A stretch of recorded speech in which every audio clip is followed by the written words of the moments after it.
Wow, I've never stood before an audience like this. To describe this moment with a sense of utmost humility, to acknowledge the trust you have placed in me, I need to borrow the words from the late Martin Luther King's Nobel Prize lecture.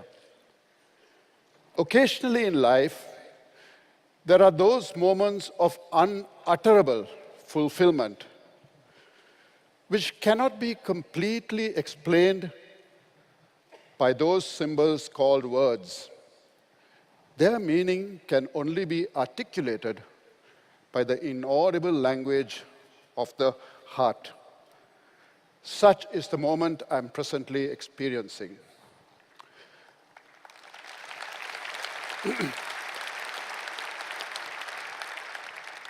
When I was inducted into Rotary as a 21-year-old charter member, I called my grandfather and gave him this wonderful news.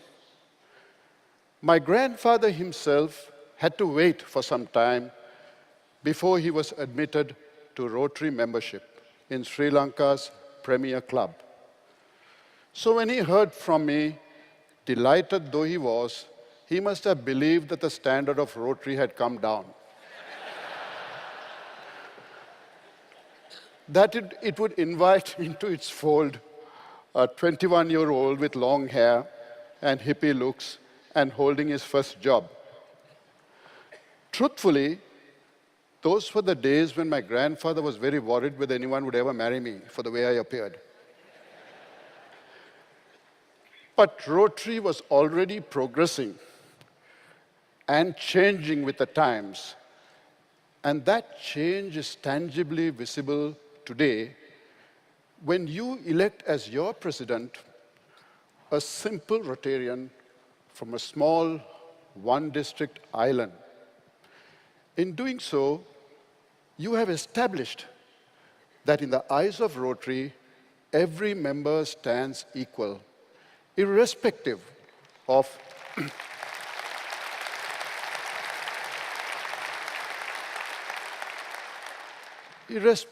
ethnicity, gender, creed, community, or country. And that by itself is an ineffably beautiful tribute to the magnificence of our great organization. And today, as I stand here before you with Vanati, I accept this role with a deep sense of duty and a solemn resolve, knowing that I follow in the wake of those great architects, the former presidents of Rotary International, many of whose presence I acknowledge today, together with President Ron Burton here and incoming President Gary Huang over here, who have forged the history of our organization with vision and with vigor. With Vanati at my side, I pledge to enhance their legacy and extend its borders to wider frontiers. I realize that we are at a momentous period in our history. The great battle we waged against the insidious polio virus is slowly but surely drawing to its finite end. And we are continuing to reach out to thousands with our humanitarian services. The alumni from our peace centers are beginning to play an increasingly important role, whilst our global grants are creating projects which are larger and more potent and more beneficial. But let us continue to be vigilant. Let us not lull ourselves into complacency, for we know our membership lingers and languishes in areas where it should really grow. We know we have the technology created at our headquarters to help us communicate better, but it falters because it is not being taken advantage of by many of our clubs. And we know that the glow of our Rotary brand must be made to shine brighter and louder especially to those outside our organization. These are the challenges that we must face, and face we will, for the future before us is positive, and our name and fame as an organization founded on ethical standards and promoting humanitarian service activities will flourish and will soar.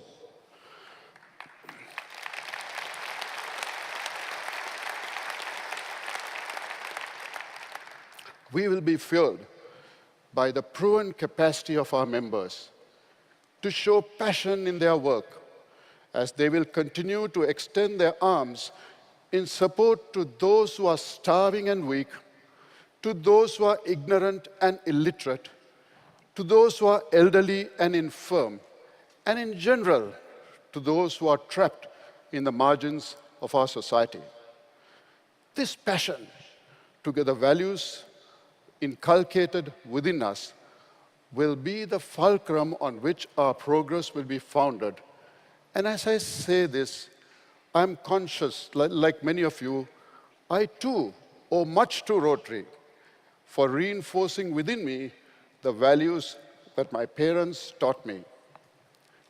Today, I can proudly proclaim that I am what I am because I was molded by Rotary.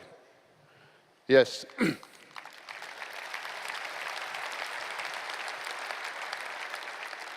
Yes, I can personally vouch for the ability of our organization to blend commerce with cause, friendship with service, and I know firsthand that each of us is lifted even as we lift others.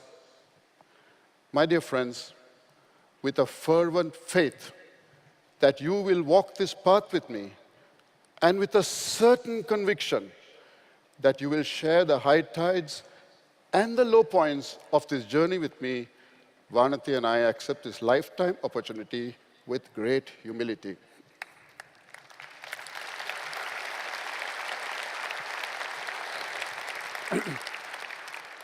We will embark on this voyage confidently, with the blessings of the divine to guide us and the power of your prayers to sustain us. We thank you.